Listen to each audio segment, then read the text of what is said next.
Hey guys, it's Greg from GWA Auto Parts, and today we're going to go over the AA ignition replacement Q touchscreen display that fits a variety of Cadillac models, including the ATS, CTS, ELR, Escalade ESV, SRX, and XTS.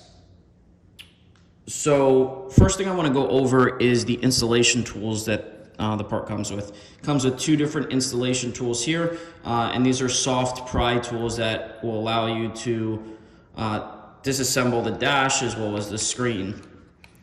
Now let's talk about the screen here. The first thing you'll notice is that there's a protective film on this screen, and you're going to want to leave this on until the installation is complete. You can kind of peel it back a little bit, that way it doesn't get stuck, but you want to make sure you leave this on, that way you prevent damaging the screen. Now this is the most important step that I want to go over here. If we go ahead and we flip this over here, you're going to see that there is a ribbon harness. Let me try to zoom in on this. There's a ribbon harness here that's kind of tucked down in here. And you want to take this out and you're going to straighten it like this. And this is going to actually plug into the radio or the infotainment screen, the infotainment module. And you want to make sure this plugs in and you don't damage this. So this comes, like I said, tucked under there.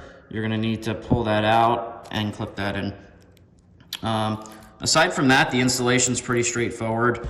The screen goes in, clips into place, and you can have a brand new screen complete with touchscreen, as well as free of any bubbles or anything like that. Now, if you guys have any questions about this screen, the installation, if it's the right part for your vehicle, please feel free to send us a message and we'll be glad to help.